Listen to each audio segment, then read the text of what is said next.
Okay, so I think we're just about ready to get started. So here we go. So this is the final. This is the final round table of the day, and in fact of the Independent Games Summit, and it's called, optimistically, Building the Future of Indie Games. And so I will just introduce the panelists briefly. So we have, starting closest to me, we have Derek Yu of bit-blot, and if anyone has read the conference program, seems to be called, his company seems to be called Blissblog for the purposes of the. I can only think that's a spell checker gone crazy. So I think we're going to change the name of the company to that. Actually, yeah, I actually like Blissblog, yeah. But yeah. So Derek's company Blissblog is behind Aquaria, which is the most nominated IGF game, and I actually showed it yesterday for anyone who was here yesterday. Next we have David Jaffe, only we don't actually have David Jaffe because unfortunately he can't make it. So we actually have, he does a Spider-Man style reveal. We have Eric Zimmerman, who you may have seen earlier from Game Lab, and he is standing in for Mr. Jaffe, who is unfortunately detained in San Diego. So I guess this is the point where I go, anyone who was waiting for David Jaffe, please leave now. Oh, he's not so popular as I thought. Excellent. So next up we have Greg Kostikian of Manifesto Games, who also has spoken on an earlier panel, and obviously Manifesto is one of the companies that's really trying to promote the indie developer of any persuasion, no matter kind of how niche their game, or how relatively, well, according to yesterday, how relatively unplayable they are. So I appreciate that you're promoting those games. And finally, on the end, we have Mark Morris from Introversion Software, who were, of course, the grand prize winners at the IGF last year with Darwinia, and are also doing DEF CON and Multicon and GigaCon and any numbers of extensions of their franchises with crazy names. So well, firstly, I guess I'm going to read out the one paragraph version of this panel so you can see the kind of insane greatness that we're planning for and aren't possibly going to reach. So it says, in a much more wide-ranging discussion, we look at the next 2, 5 or even 10 years for the independent games movement. How will the opportunities to make a living change? Where is innovation going to come from, and how? And why is it a particularly good or indeed bad time to be an indie game creator? So that's a bit of a big subject, but I have some questions which will hopefully subdivide that a bit. And the first thing I really wanted to ask you guys, maybe starting with Mark, is do you think we're getting to the stage where there's a tipping point, and it's significantly more easier to make a living as an indie creator? And how does that compare to like 2 or 3 years ago? And how is that going to compare to 2 or 3 years or even 5 years' time? Yeah, sure. I think it is a lot easier now than it was, well, like you say, certainly 2 or 3 years ago to break into the sector. I mean, really, it's the internet that provides the direct link between you as a developer and the potential, the enormous gaming market which is out there. We built our company on the premise that we were going to deliver an online distribution system, write one, and then sell our games to anyone that would come directly to us. And ever since we started Introversion, we've always carried on with that particular methodology. And every publishing deal that we sign with any of the big guys, we always make sure that we retain the rights to sell directly to our own end users, because it really is our lifeblood. So whenever we hit any of the problems that every developer hits with publishers, milestones, bankruptcies, offsetting one product against another product, all the pitfalls that you fall into, we're okay because we've got this feed kind of constantly coming back to us. Now, back when we sort of started, the console market was the one that we really wanted to crack and get into, because of course as a gamer, or as a developer rather, PC is quite easy. It's there, it's sat in everyone's bedroom or living room, whatever you want to do, but to really establish yourselves you need to be on the consoles. But a few years ago it just wasn't possible. You needed to pay the advance on royalties for the production of all your units and these sorts of things that if you were small you just couldn't afford to do. So you had to sign your life away to a publisher. You had no choice about it. But recently with PSN and also Xbox Live Arcade, we're seeing cheap distribution methodologies which have come out, which enable pretty much anybody that has the sort of wherewithal to write a game and a little bit of business savvy so that they can deal with the console holders, the platform holders, to push their games out over these channels. So I really do think that it's been a change literally over the last sort of 2 years. Okay. I would agree that things are looking up and things are in fact easier for developers. I will say, however, if you look at kind of the landscape of the games industry, right, there's the conventional market, there's massively multiplayer games, there's casual games, there's mobile games. Independent games is still a pimple on the game industry's ass, right? So we're a long way from this seeing the kind of land rush that we've seen into independent games and into casual games. And if any of you are really contemplating quitting your day job in order to devote yourself full time to being an independent game developer, I would advise you not to do that. On the other hand, it is true that there are a lot more opportunities than there used to be, and also true again that there is the potential of console distribution. Although I will point out that Xbox Live Arena is still very much a controlled environment with a relative handful of titles going up there and being supported by Microsoft. So obviously, Introversion has the chops and the credibility and the history to be able to exploit that channel, but a lot of other developers are not going to have that opportunity. But still, things are looking up, Yeah. I mean, I think a lot of things have changed in the last few years. Some things that we really take for granted. For example, if you think about 5 years ago, the internet, people were still very reluctant to give out their credit card numbers online. The internet only had its 10th anniversary when? Maybe a year or two ago? Not the internet, the World Wide Web. Is that right? Jonathan Blow's giving me a funny look. All right. But it is true that several years ago, it's only recently that higher bandwidth have made people comfortable doing, that are not sort of hardcore gamers and internet geeks, comfortable downloading megabytes of data.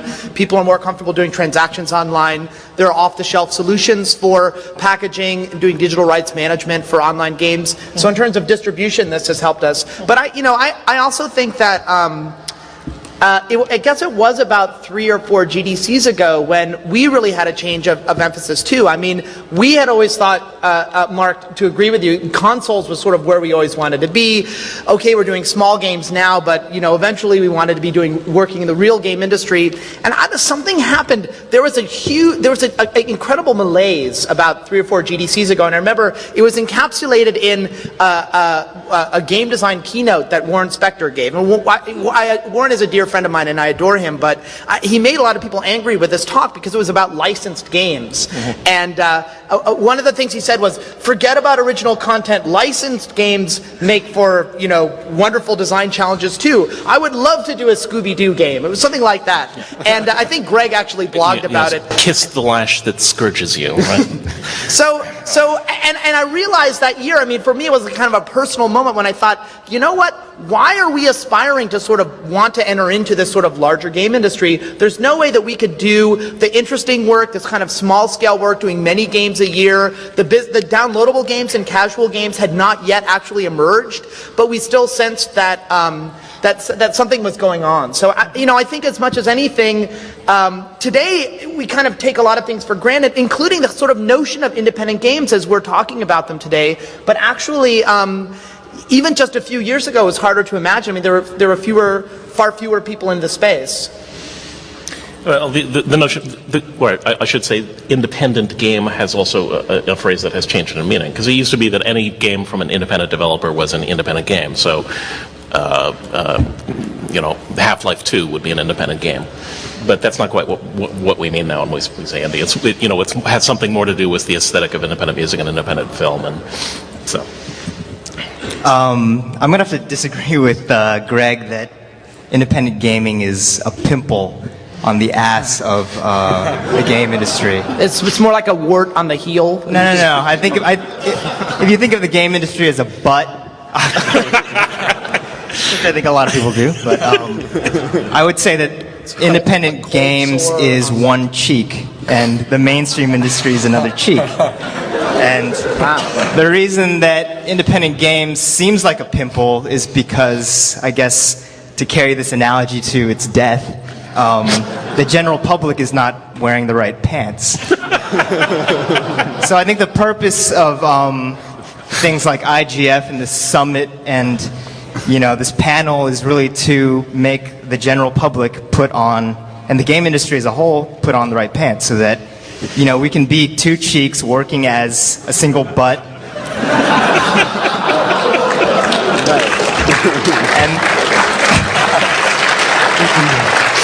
Oh, That's really the problem, I think, and that's why it's easier to be an independent game developer now than it used to be, is because, you know, we're starting to notice that other cheek, and we're starting to notice that it's hard to walk without that other cheek. And since we're talking about the future, in 30, this mentality of getting onto consoles, breaking into the mainstream industry, and consoles kind of represent the mainstream industry. I don't know if that's really, I don't know if I really see that as being like the ultimate goal for an independent game developer, because I don't know, in 30 years, you know, right now consoles are starting to, you know, do a lot of downloadable content, but really that's just one, you know, it's just really one tiny sort of venue for games, and in 30 years everything's going to have a game on it, you know. Toasters are going to have downloadable games that you can get for them, and indie games, I think, you know, you can't put Gears of War on a cell phone, but you can put an independently developed, you know, a quote-unquote small game on a cell phone, and you can make it really innovative, you know, if you think about it. People were making really great, innovative games long before, you know, we had huge amounts of processing power and all that, and, you know, in the future games are going to be everywhere, and indie games are especially going to be everywhere, and I think, so I don't know. But I think from my point of view, I think the consoles are a really good pipe to the kind of people who currently like indie games. It's not even necessarily. The problem is that the PC is not such a. You know, there are all kinds of people all over the internet, and it's difficult for them to find their way to stuff that they might like. So it's not even necessarily that consoles are best suited for indie games, but I suspect it's the demographic of people who buy next-gen consoles who are currently best suited to enjoying independent-styled games that have slightly different kind of gameplay mechanisms or stuff that's not even immediately obvious sometimes. No, I think the consoles have been playing a huge part just really recently in kind of bringing, you know, independent games to mainstream audiences and really providing a way for independent game developers to make a living these days, you know. I think it's great, but I don't see that as consoles as kind of being the necessarily the place that indie games. Sorry, I thought you were going to do the button metaphor again, and I was going to stop you, but you can carry on if you don't talk about that. Well, look, from my perspective, the existence of downloadable content on consoles is a great thing, and it offers a new venue for, you know, distribution for people. On the other hand, we're still dealing with the same kind of command and control environment with a single gatekeeper, and at the moment, say, Xbox Live Arena is offering very favorable terms in terms of share of the consumer dollar to developers. However, of course, since they are the sole point of distribution, they have a chokehold on that, and as the dollar volume grows, the temptation for them to demand a higher and higher proportion of revenues will increase, as we've seen, say, with the increase in the revenue share that Yahoo demands for casual games. So ultimately, closed platforms are not the path to the future. Yeah, I guess I disagree. I'm actually. It's interesting that the console companies are jumping into digital distribution. But I don't in any way see that as actually ultimately going to have a huge impact on unleashing, let's say, a kind of creative spirit of innovation within games. The fact is that the people that have Xbox Live are a subset of the people that own Xboxes, that subscribe to the live service, that want to buy a certain kind of game. Whereas just on a global scale, the people with computers connected to the internet, it's so huge. That's the audience. That's how we're going to reach people. It is true that Xbox Live Arena is a great marketing channel because they have the audience that is exactly right for the content they're typing to it. And if you're doing something on the public internet, making people aware of what you're doing is much more difficult. And of course, this is something we struggle with every day, right? I think the point is, though, that a few years ago we didn't have a choice. We couldn't put an indie game out on the console. Now we can. Yeah. So, and it's very much, as you say, that previously you could hold the consoles up and say, this is something that we need to be aiming for. But now you can say, well, no, I'm not going to bother putting my game onto Xbox because I don't like controllers. You know, I'm going to write a keyboard and a mouse game. But just at the moment, the opportunity is there. And although I do agree with you that when you look to the future, certainly with what Microsoft are doing at the moment, the terms are very, very favourable, and they may change. You know, eventually we might get to the position where there are so many games on XLA that there'll be some kind of merchandising, or the euphemism that I hear is kind of shelf edge management, and then we're going to kind of go back to square one. So, you're not going to be able to take your title and put it on Xbox. But as always, let's make hay where the sun shines. While we can reach, I think Microsoft announced there are 6 million gamers now on XLA. So, and what are there now, sort of 60 odd games? So if I put one of my games, if I put Darwinia or DEF CON, I'm going to hit 6 million people will see my game, and I can't do that over the internet. I can't generate that kind of traffic. So in terms of but on the other hand, I think it's great that Introversion you guys have basically stayed away from all of the so-called casual game portals, right? Because they take such a huge portion of revenue. Can we talk about what a fucking ripoff it is that a company they don't have any physical warehousing or storage or display. They don't have customers coming into an actual bricks and mortar store, are taking 60, 70, 80% of every sale. When Apple sells a song on iTunes and they keep 9 cents out of every 99 cents, the record industry is up in arms about how much they're taking. That's 10% share, not 60, 70, 80% share. So anyway, I wish that we had our own distribution network, that we didn't have to go to those portals, but we do. But I applaud you guys for refusing to take part in that system. It's why we wrote one. It's why we signed up, why we got WorldPay. It's all available. It's why we did it from day one, because why am I bothering to pay somebody for something that I can do myself? Right. Now, we learned a lesson with Steam, because we did everything that Steam did. The problem is Steam have got so many users sat on the other end of it that once again, they do drive traffic for you. But again, excuse me, when we were chatting with Valve, the terms that Valve are offering were brilliant to us. Again, it was balanced, in terms of exactly your point. They weren't asking for like 90% of the game, because if they did, we would have said, see you guys, what are you offering to me? What do you do that I can't do now? And I think at the moment, the publishers, there's some interesting debates that are going to go on about the publisher rant. I want to go and watch this, because I want to ask the question, what do you do now? Because I'll be moderating that tomorrow at 9 a.m., ladies and gentlemen. What does a publisher do now, really? Why do I need them? If I can fund the games myself, why do I need anything that they can offer? I can do it all myself. And that's the message that I say I can do it, but so can every other developer in the world in the independent game arena, and then put their games out over whatever channels, are available.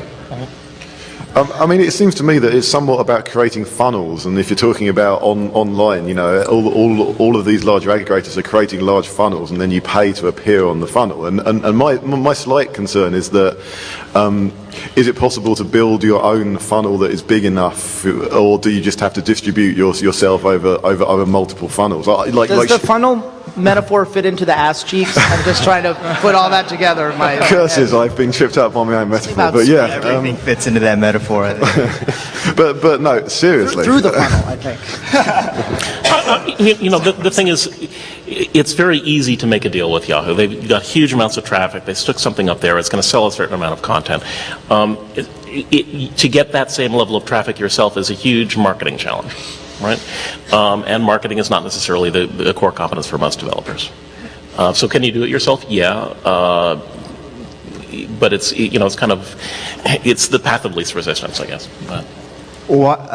Why can't developers, instead of having a developer doing it, him or herself, why couldn't developers, do it themselves together?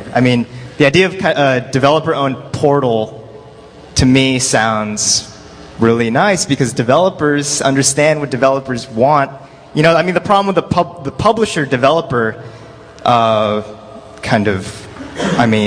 it's not like, it's like a parasitic relationship, right? Because what the publisher wants is different from what the developer wants, but this is actually something I thought about before founding Manifesto Games. Is there a way to do it as a kind of consortium of developers, either a nonprofit organization or as something? And I just couldn't figure out how to make it happen. I would be perfectly happy with that rather than trying to run Manifesto as a profit-making enterprise.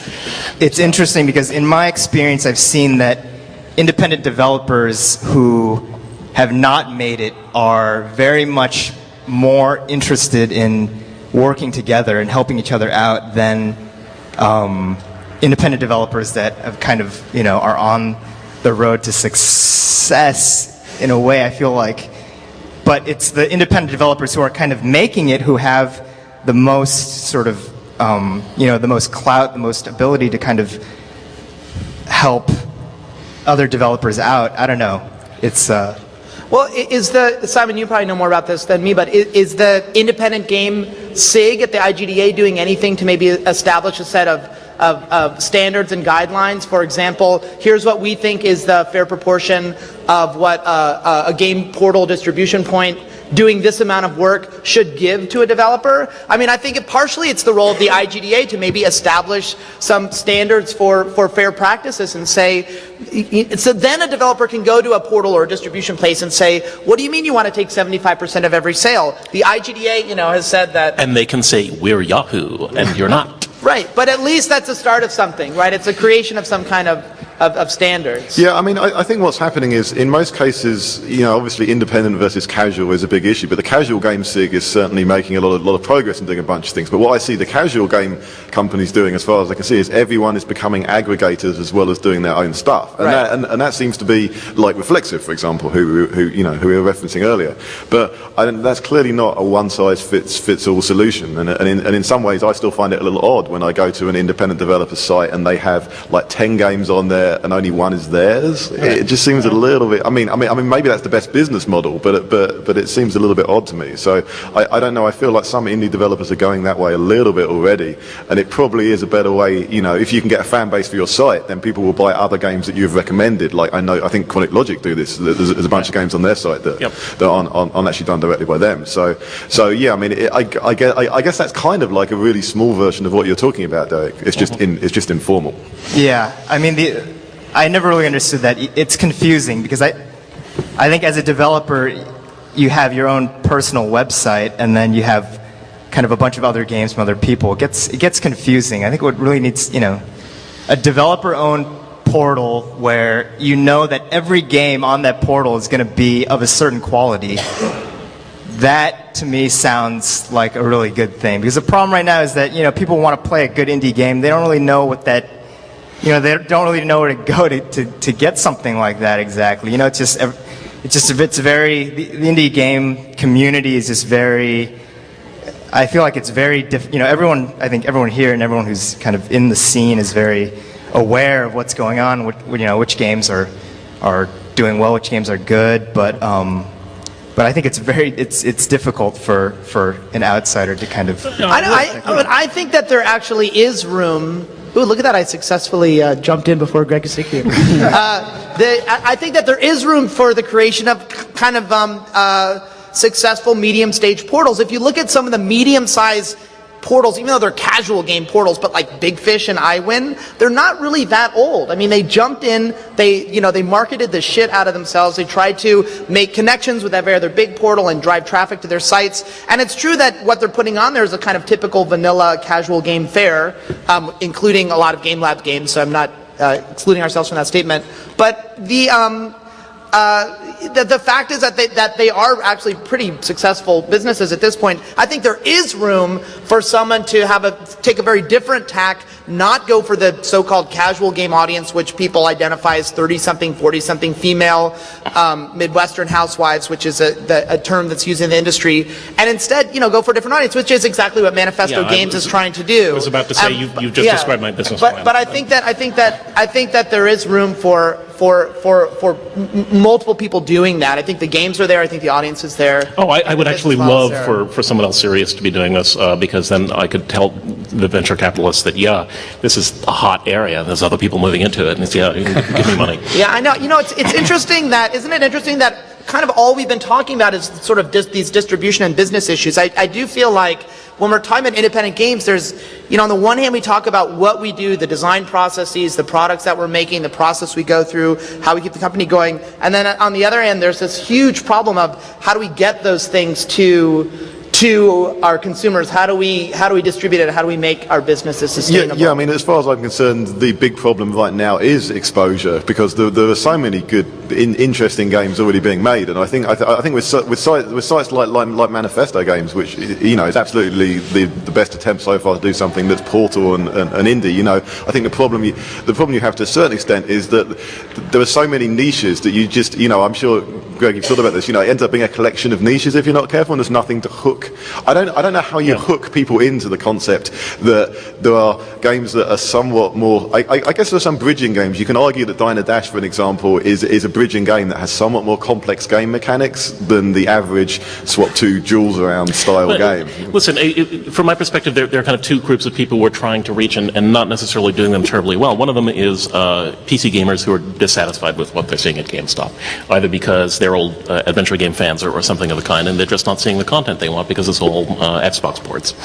And the other is people who are genuinely kind of bored with the sameness of the product that's out there and are looking for something innovative. I think the proportion of actual gamers who've woken up to the fact that there is this thing called indie games, is tiny.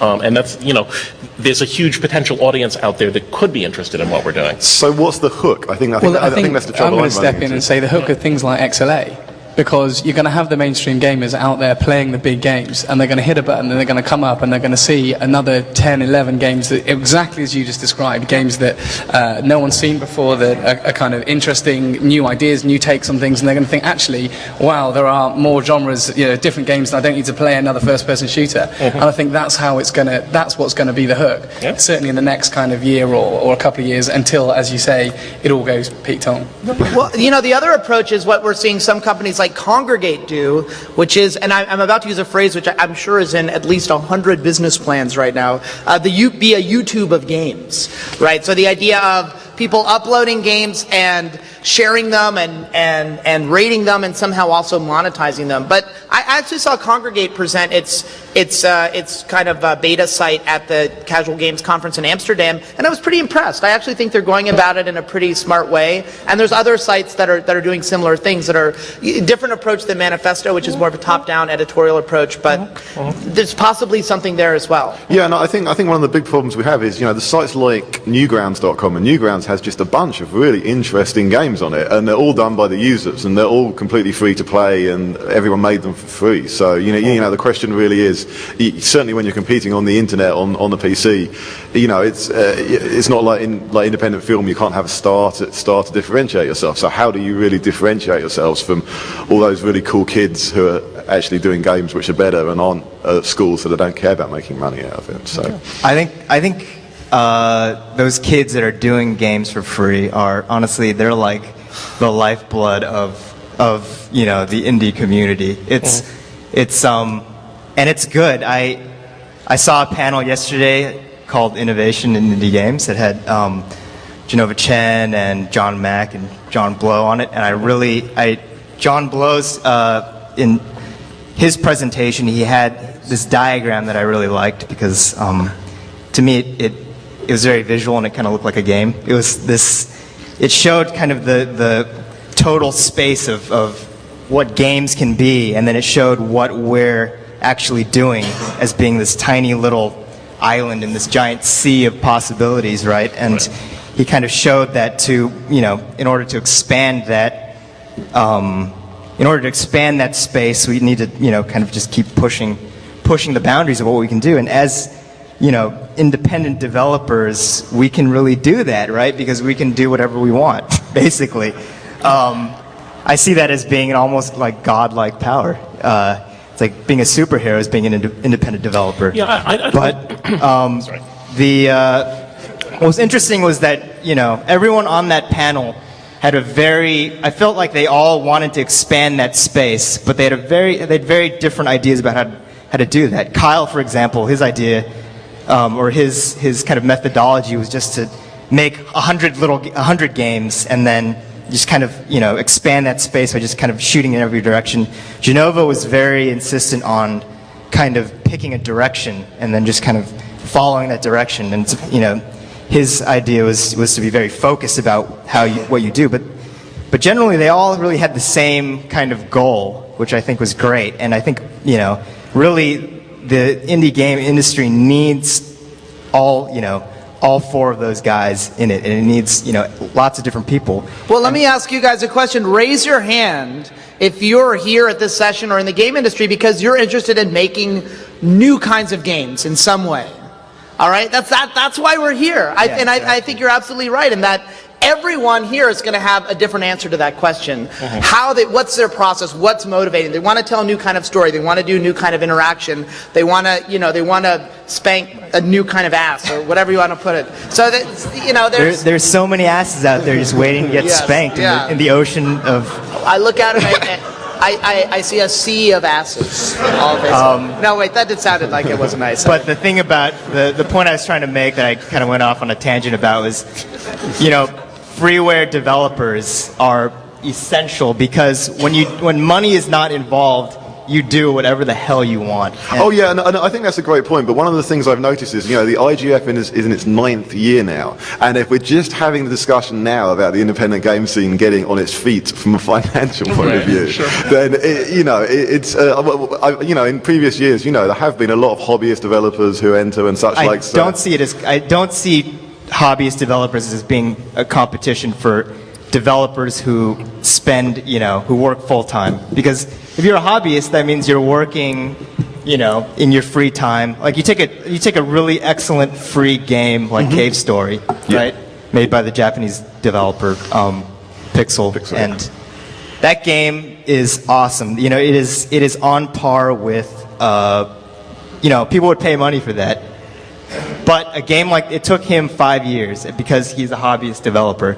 So, and the thing is, if someone made a game like that and charged money for it, just because that game exists does not mean people don't want to pay money for another game. And if you are trying to make a similar game, let's say, but you're working at it full time, I don't know. You can do a lot more. So I just I see the freeware developers as kind of expanding, doing a great job of expanding that kind of island that we're on right now. Yeah, no, I think that's a fair point because it is true they don't have the time. If you're someone who's working in your spare time, you probably won't have the time to do it. I think one of the reasons we've seen such a increase in quality in the IGF entries recently is people are just starting to have more time to work on their games, and I think that makes the other thing is that a lot of developers start out free. But Greg is flapping his mouth. Please speak, Greg. No, actually, there is one thing I wanted to say, which I think it's wrong to confuse somebody who works full-time with someone who is professional. So, for example, almost all of the professionally published science fiction writers I know have day jobs because it's very hard to make a living writing science fiction. And in many cases, I view the people who are doing free stuff as potential sources of talent. I mean, Dave Gilbert's first version of the Shiva was free. And it got a lot of response, and he went back and he did voice acting and improved the quality of the game and released it as a commercial product. That's great. And I also don't view it as competition. We have a game on our site which is an open source freeware game called Battle for Wesnoth, turn-based strategy game. We get a lot of people who come to our site looking for that game, download it, and then come back and buy commercial turn-based games from us. So this is all good. But, the question of making a living doing this is important. There's a certain kind of game that you can make as a sort of lone wolf developer or working with two other people in your spare time. There's also a kind of medium-sized game where that requires a real company. I mean, that's sort of what Introversion is doing, what Game Lab is doing. Our games take, 6, 9, 10, 12 months to make, and think about similar for you guys, maybe a little more. Yeah. And that's a lot of money. I mean, I think that it's great. There's a whole spectrum of indie game developers that we need to have, from people uploading games to Newgrounds for free, but also up through companies that can sustain themselves as commercial entities where you have this sort of dedicated teams that are there every day getting salaries. And it's really hard. I mean, it's actually very hard to sustain a company like Game Lab, but we've managed to survive. But I'm sure it's a struggle for you guys too. Yeah. So why do you think it is that so few independent game companies do what Game Lab does and sort of do? Because I invited you to speak because you're sort of bridging the casual indie gap. I know it's all very notional, but is that the third ass cheek? The casual ass cheek? The metaphor again. But yeah, I mean, Like a tube sock. I mean, it's interesting to me, and And I actually see some of the game lab titles, and I can see some of them almost seem to me to be too sophisticated to be casual games. I don't know if that's I don't know if that's a horribly prejudicial thing for me to say, but so why do you think like more companies are not trying to kind of bridge that gap, or are they and we don't notice? Eric probably won't say this, but utter lack of imagination among most casual game developers. That's a good answer, and they're all next door, so they can't really hear us. Apart from Eric. I think that creatively, as I mentioned in my talk, casual games are a little bit in a tailspin. I think that there's been a little bit of a self-fulfilling prophecy where there's a little bit of conservatism on the part of publishers, and a lot of developers that I know starting new companies wanted to say, okay, well, we want to do this very innovative stuff. Our first game, we're going to play it safe and do a kind of standard match 3 title. Right. And then suddenly there's a huge glut of those. Now, what's interesting is that at the publishers panel at the Casual Game Summit, it was reported to me over lunch today, actually all the publishers are saying, we want innovative titles. We don't want to see more match 3 games. Every publisher in the conventional game industry, you get them on a panel, they're going to say, we want innovation. But, they don't actually mean it. No. Right? Perhaps. I'm not a publisher, so I can't verify that statement. I mean, there's a lack of imagination, I think, in the game industry as a whole. You can't say that there's a lack of imagination in the casual sector or in the indie sector,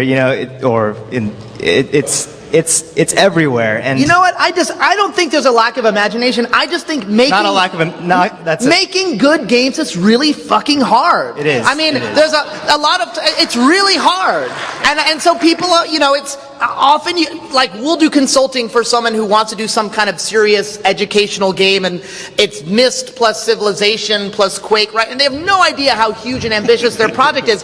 And what I tell them is that if you got a game development team and all you wanted to do was clone Bejeweled and put a little twist on it, make it a little bit different, but basically do the same game, doing that well is hard. All the craft of game design, all the craft of player experience, making sure that they know that when you match 3, that then the bonus lights up over the center of where they clicked and stays on just long enough for them to register but not obscure the thing that's underneath, which is falling down. Right? All those little tiny timing things, visual things, the semiotics of making them understand what their mouse click meant, that stuff is really hard. So I mean, I want to challenge game developers to do better, but I also think that taking on new subject matters, inventing new forms of interactivity, playing with aesthetics and sound, trying to bring in influences from outside games into the culture of games, that shit is really hard. So in that sense, I don't want to bash game developers like, oh, there's a handful of truly creative people and everyone else is sitting on their asses. I think everyone here in this room probably thinks really hard about making new games and really wants to make innovative games. It's just that shit is really, really hard to do. So anyway, I didn't mean to interrupt you, but I misphrased it because I think the imagination is totally there. It's more about, how do you bring that imagination out? Because everyone is creative, everyone has these great ideas, they're just not coming out, they're not... Well, I think from my point of view, that the most interesting games in the Independent Games Festival this year have been based, I would say, more on influences and kind of iteration than on innovation. Some of the best indie games I can think of, I can think which 2 or 3 games they've played and loved to make that game. And there was, the most eye-opening session was probably the one where innovation and gimmick were, conflated. People don't really consider that, there's a danger. You just go, innovation is great, but clearly there's a whole bunch of ways where iteration is actually by far the best thing to do. And one of the things I get most excited about in indie titles actually, and I feel like there's a whole bunch of genres which have fallen out of the mainstream that are falling kind of back in via indie. So I don't know. Have you guys got particular styles or genres that you think are coming back? Well, I just wanted to say that I think there's this huge emphasis on innovation in, especially for independent games, and I think that's kind of been like the rallying cry of the independent game community is like innovation, and then no one really understands what that means. And it means doing something that hasn't been done before. That's what it means, and it's that simple. It's as simple as that. I mean, it's a very hard thing to achieve, but it means, apparently Mark knows wow, what I've never it means, seen that so game that's before. good. well, there you go. I wish someone had told me that before this panel started. But I'd agree with that, but there are a lot of different ways to do that. For example, a real-time strategy game, resource extraction, building construction, real-time combat. All of these elements had been in games previously. It's just that before Dune 2, no one had really brought it together and shown how this fruitful combination of mechanics was really cool and interesting. So in a sense, that was a very innovative game, but in another sense, it's just a collection of mechanics from previous games. So I found the panel innovation interesting because it seemed that the consensus was that innovation was not necessarily the banner, the rallying cry for independent games anymore, but I think that what was meant by innovation on that panel was sort of radical formal innovation. Formal meaning the form of the game, the actual interactive mechanics or the logic of the game. And instead people were talking about innovation on the realm of player emotion and experience, expressivity of the player through the interactive mechanics which aren't necessarily innovative, or even the themes or aesthetics of the game being new. So I do think that innovation is important, and I think, Martin, that's a good way to think about it. But I also think that it's interesting that this kind of radical, totally reinventing everything that we know about what a game can be is not necessarily the most important thing anymore. I think the best example of this innovation for innovation's sake, and I don't mean to pick on it, there was a game that was entered in the IGF this year or last year, which was a kind of maze labyrinth style game, and the innovation was they had 4 different windows for 4 different perspectives, and those windows moved around the screen while you played the game. So I think that's really like the best example I can think of, where if you make a conscious effort to say, hey guys, I'm going to do something completely different, then you'll end up with 4 camera windows moving around the screen. So, I mean, it seems to me that... But you know what? Just to pipe in. But the thing is that there really needs to be room for all of that stuff. The fact is that early electronic music experiments from the 60s and 70s are probably unlistenable to today's audiences. Right. But it's those experiments that then led to kind of German industrial music, which led to British electronic music, and at some point, maybe the Chemical Brothers, there was a sort of tipping point, and electronica moved out of just sort of techno clubs and into mainstream music, and now it's completely infused it. Now other things are sort of popping up along the margins. I mean, and so that's why things like the IGF are important, things like Newgrounds are important. The most important thing is that we have a kind of cultural ecosystem with games that's rich and robust enough to support all different sort of kinds of life. Right? Big, huge, hulking corporate monsters, as well as like strange little hybrid, bizarre creatures that are only going to live for a little while. No one wants to look at them anyway, but they may die and fertilize something else, with their corpse. So I think that weird, bizarre games like that are really interesting and important. And there's all sort of pieces to the puzzle. It has to do with people writing about games in a more sophisticated way. It has to do with the distribution questions. It has to do with people being educated in games. A lot of the great stuff we're seeing now are from students, right? Which I think is fantastic. So even and in that sense, even sort of academic game design theory, which is what I indulge in sometimes, is also an important part of that picture in terms of educating students and making them think about games before they're sort of unleashed into the industry. So there's some people who want to make comments. So I think we'll go ahead and do that now. And so this is kind of Q&A stroke continuing the session. Thanks, Simon. I just wanted to get back to the future.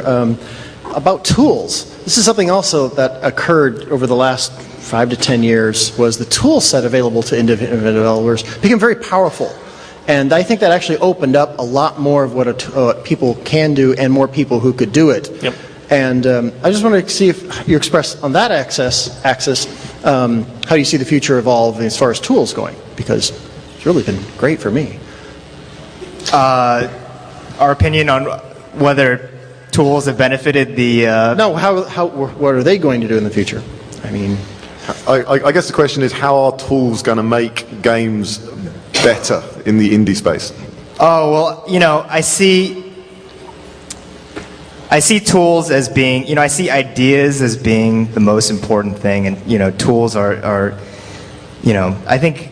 Tools are enablers. They allow more people to express themselves. Right, okay? and that's a good thing, because the more people that can make games, kind of the more, the more games that get made, the more potentially good games get made. I mean, Eric was saying that, making a good game is very difficult. I think I said it was fucking difficult. It was, How does it correct you? I mean, we carry a whole series of games that are built using Adventure Game Studio or RPG Maker or Game Maker.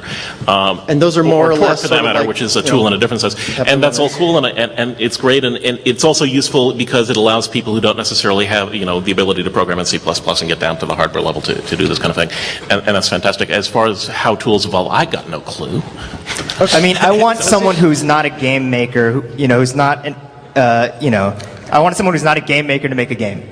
That is a game I would love to play. Is but someone you know who what? Doesn't play games. That happens. Super Columbine Massacre RPG was made by someone who really came from a filmmaking background, used RPG Maker, did not innovate in the sense of formal innovation, right? You're not going to find a new way to click on something, or you're not going to innovate in the interactive sense in RPG Maker, but they innovated by creating a documentary in game form, which is quite brilliant in a lot of ways. So, I think tools constrain as much as they liberate. Oh, right? absolutely. So I'm just hoping that they evolve to unconstrain and offer more opportunity to developers at that level who don't necessarily want to go down and write their own physics engine, I think it'll just change the nature of the games that are coming out of the indie sector.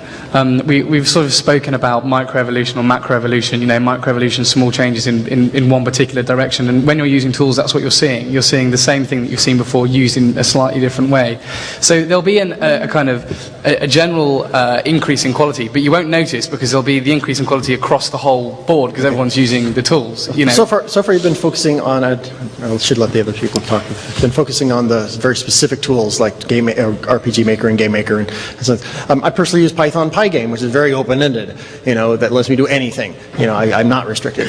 But that tool set allows me to be more efficient than I ever was when I was programming C++, for 10 years. It's like I'm in heaven. I want to see more of that sort of openness, but more power. And I'm hoping that we'll see more tools in the future that allow more people to have that sort of expressiveness. Yeah. Cool. Next. Question about the near future for people not named Greg. Because Greg opened up by saying if you were considering quitting your day job to start being an indie programmer today, he would recommend against that. And I'd like to hear what the other three panelists think about that. Shall I start with that? Because when we first started making Uplink a few years ago, we were literally getting the bubble jet printers out and printing the jackets and putting CDs and sending them out to the World Wide Web via a system that we bought. Now you walk in downstairs, and sorry for sort of patting myself on the back, but there's a massive fuck off banner of me, at the IGF. Now, if I can do it, you lot can all do it. So, I would really say to you, don't listen to him at all. I don't know who this guy is. There is an enormous market out there. It's getting easier day by day. If you want to do it, that show of hands was phenomenal. Earlier, who wants to make different games? Now, I could ask a similar question. How many people are working for game developers at the moment and are being constrained on a daily basis by the publisher? How many hands are we going to see then? That's how many one. people aren't allowed to make the games? One. Yeah. Good. Right. But yeah, no, do it. Quit. One of the things that I neglected to say during my talk is that one of my best advice for people that want to strike it out on their own is work in the industry for a while. I worked in the industry for 6 years before starting Game Lab 7 years ago, and that experience was invaluable. People graduate from school or have a year or two in the industry. Everyone has the same kind of idealism. I did too. I thought the system was fucked. I thought I could do better. I thought that just pure creativity would be rewarded. It's true. You have to really hustle the system. You have to work the system. You have to have an idea of how you're going to actually make this work from a business point of view. So I think that there are growing opportunities, but you have to be really smart. Who you work with, the kind of path that you're going down. Just to drop out and make a game that you think is cool and then hope somehow to figure out how to make money from it, you shouldn't do. But I think that increasingly there are ways to be a self-supporting indie game developer. I'm going to sort of carry on my trend of disagreeing with everyone down the panel and say that actually in a lot of cases is I see developers who have spent a lot of time in the industry and they start accepting things. They start accepting the rough end of the deal. They go, you only get 30% from publishers. That's what you get. But if you step back and think about what services are they providing in a more idealistic sense, then when you go in, you start saying, well, look, no, I'm going to keep 70%, and if you don't like it, I'm going to find a different way. So, of course, experience is always very helpful, but at the same time, sometimes it can hold you back if you're not thinking about what's actually going on here. Stop and take a sort of wider look at the industry. And I think that it's always a balance, but we didn't know our ass from our elbow when we started. Which ass cheek was that? That was the casual ass cheek. Just as an example, I can't believe I've drawn into that metaphor. I was trying so hard to just maintain some standard of dignity, and I got sucked in. That's what happens with experience. But to give an example from my own experience, I graduated from Berkeley with a computer science degree, not really sure what I was going to do with it, and as soon as I graduated, I didn't program a single computer. I spent a year just drawing, honestly, and then it was after that year of drawing that I met up with Alec, who's the other team member on bit-blot, and we started working on Aquaria, and we just started doing it. And I'm not, and we have yet to see whether we are going to be successful with that game, but things are pretty encouraging, and I didn't spend a single second in the game industry. So I don't think it's necessary. So I guess what people are telling you is do whatever they did, but what we did differ. So how can you decide? I will say, in my experience in life in general, the best thing to do is follow your bliss. So, don't quit your day. When I say don't quit your day job, I mean this is not gold rush territory, guys. The number of people who are going to get rich doing independent games in the next 5 years, anyway, I will be very surprised if you can count it on the fingers of one hand. All right, if you're going to do this, you should do it because you can do nothing else. Because this is what you have to do. All right, and besides which, hey. Program on nights and weekends, right? Do you necessarily have to quit your day job in order to do this?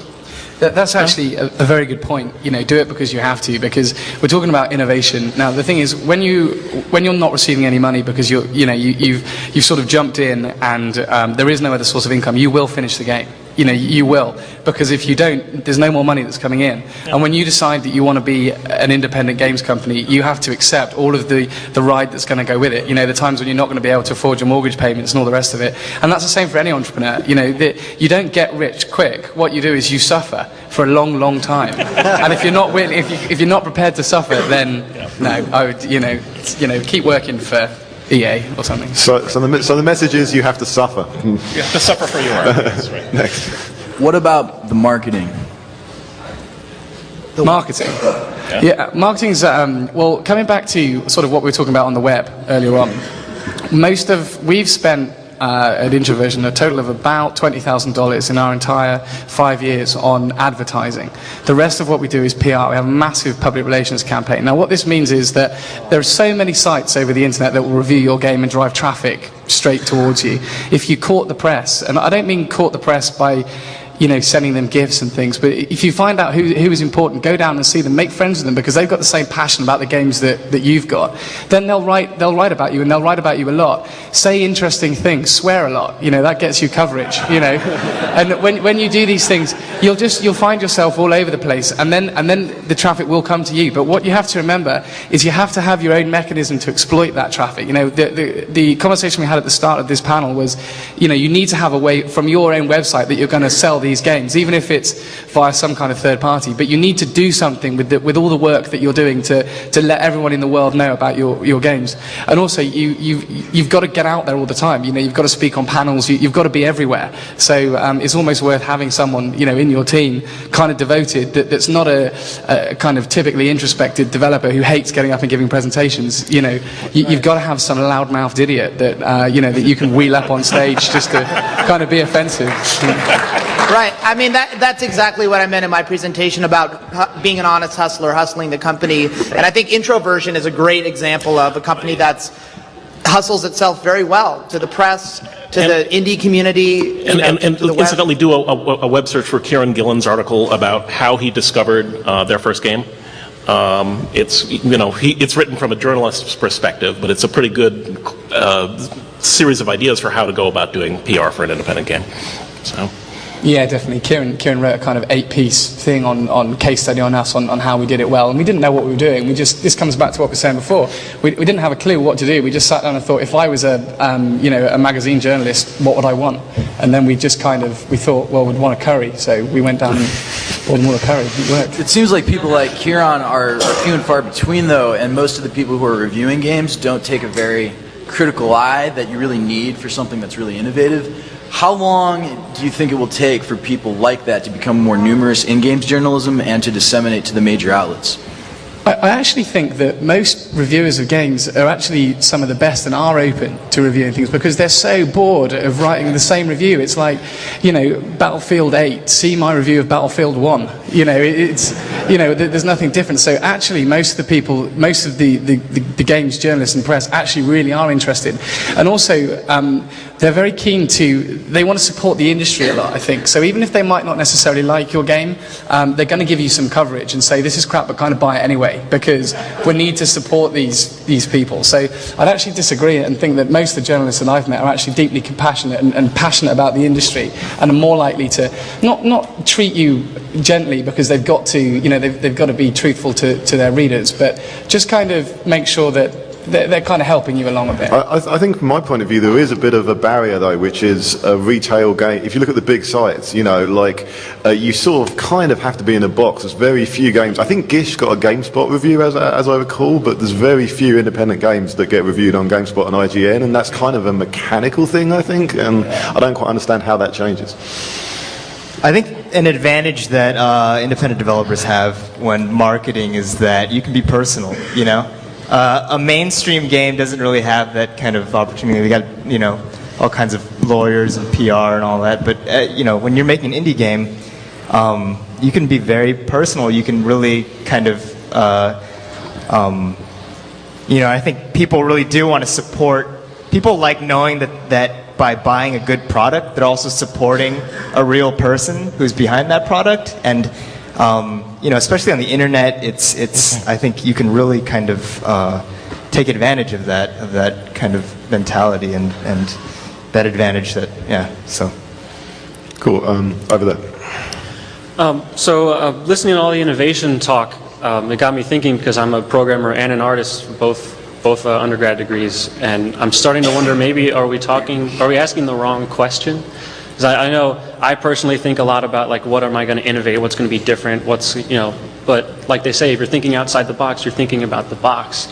And I don't think Spike Lee was wondering how he was going to be different when he made his first film, and I don't think. No, don't think about being different. I don't think James Joyce was thinking about how he's going to be different when he wrote. I've got another great analogy here, and it has nothing to do with body parts, but I see. From my kind of schooling experience, I saw that it was kind of, in high school, everyone wants to be the same. You want to join a clique, you want to be very cliquey. And then you go to college and everyone wants to be different. All of a sudden, everyone wants to be different. But then everyone becomes different in a similar direction because they're all running away from the same thing and they end up running in the same direction together. So you end up, I think, the idea is just be yourself. Always, it's. I agree, and it comes back to sort of what you were saying before about the idea being the important thing, which is very, very difficult because you shouldn't sit down and think, right, I'm going to design a new, different game.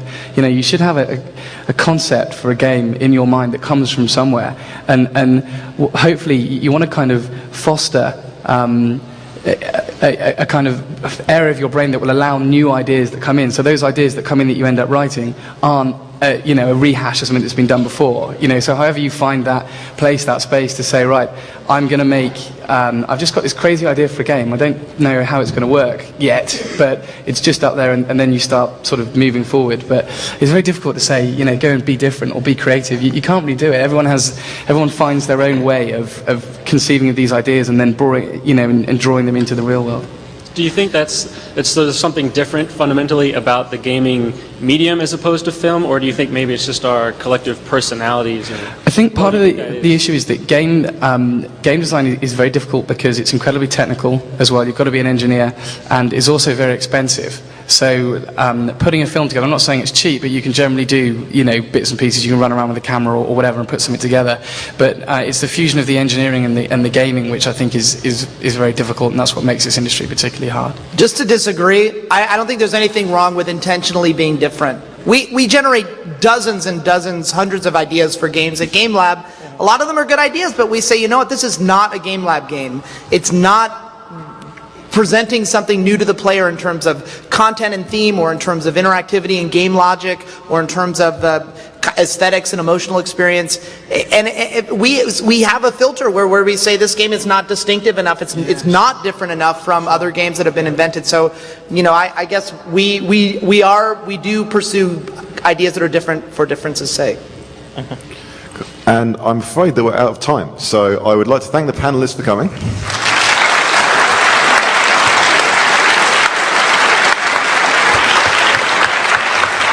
Indie games, yeah! Whoa, scary.